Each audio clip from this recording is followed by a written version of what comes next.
जन्म और मृत्यु का नाता नियति से है। नियति का खेल कई बार काफी दर्दनाक और दुखद होता है। ऐसा ही हुआ कानपुर के रहने वाले पायलट के साथ, जिसको वक्त से पहले ही काल ने छीन लिया। भारतीय तटरक्षक का यह पायलट एक हेलीकॉप्टर क्रैश में शहीद हो गया। पायलट की मात्र 10 महीने पहले मार्च 2024 में महिला जज से शादी हुई थी। कानपुर ने 24 घंटे के अंदर अपने 2 लाल खो दिए हैं। इससे पहले सेना का एक ट्रक खाई में गिरकर दुर्घटनाग्रस्त हो गया था, जिसमें सवार कानपुर का जवान शहीद हो गया। शहर उस सदमे से उभर भी नहीं पाया था कि हेलीकॉप्टर क्रैश ने एक और परिवार और शहरवासियों को झकझोर कर रख दिया। कानपुर के रहने वाले पायलट सुधीर यादव गुजरात के पोरबंदर में भारतीय तटरक्षक दल में तैनात थे। सुधीर यादव ALH ध्रुव श्रेणी के हेलीकॉप्टर के पायलट थे। हेलीकॉप्टर हादसा रविवार को हुआ। जब हादसा हुआ उस वक्त हेलीकॉप्टर में सुधीर यादव के साथ उनके 2 साथी भी मौजूद थे। सुधीर यादव के बलिदान की खबर सुनते ही परिवार वालों में कोहराम मच गया। रिश्तेदार, दोस्तों और शुभचिंतकों का सुधीर के घर पहुंचना जारी है। शहीद सुधीर के घर पहुंचे उत्तर प्रदेश यादव महासभा के अध्यक्ष कप्तान सिंह यादव ने शहीद के परिवार को ढांढस बंधाया। साथ ही क्या कुछ कहा, सुनिए। ये खबर सुन करके और पेपर में पढ़ करके मैं यहाँ सोगापुर परिवार से मिलने के लिए आया हूँ और उनको भगवान से प्रार्थना की है कि परिवार को ये दुखद घटना को सहन करने की शक्ति दे। तो फिर अपार दुख हुआ है। ये यादव समाज के लिए अपूर्व क्षत हो रही है। अब क्या भगवान क्या सोच रहा है, यादव परिवार पे ही सब कुछ ये हो रहा है। पायलट सुधीर यादव मूल रूप से कानपुर देहात के शिवली के हरकिशनपुर गांव के रहने वाले थे। बाद में उनका परिवार कानपुर के श्यामनगर में शिफ्ट हो गया। सुधीर यादव साल 2015 में पायलट बने थे।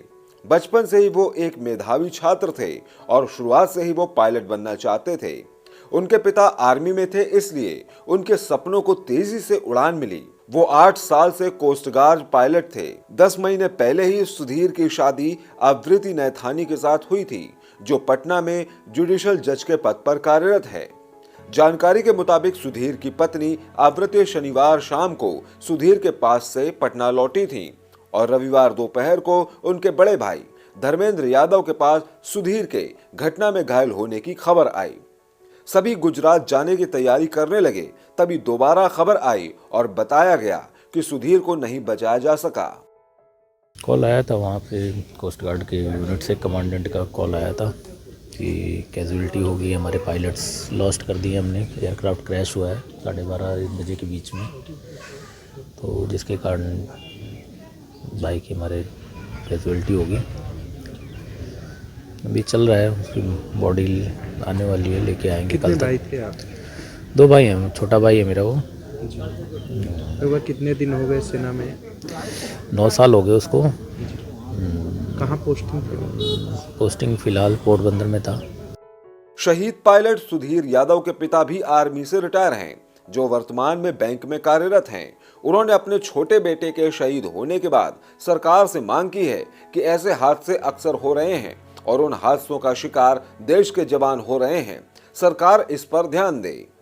क्या कहना चाहेंगे, जो ड्रोडोनिया के जो एयरक्राफ्ट हैं, जो ये हेलीकॉप्टर्स हैं, इनकी बार बार इनकी एक्सीडेंट, इनका क्रैश हो रहे हैं। मार्च में एक हो गया था, एक सितंबर में हो गया था, एक अभी हो गया।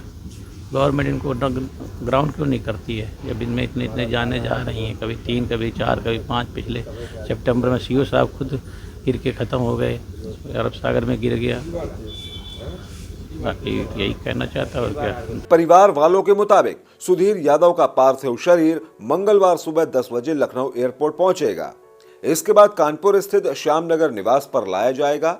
यहां से कानपुर देहात के शिवली स्थित हरकिशनपुर गांव ले जाया जाएगा, जहां पर राजकीय सम्मान के साथ उनका अंतिम संस्कार किया जाएगा। वहीं इस मामले में ICG ने बोर्ड ऑफ इंक्वायरी के आदेश दे दिए हैं। जेएमडी न्यूज के लिए कानपुर से संवाददाता गुंजन सिंह की रिपोर्ट।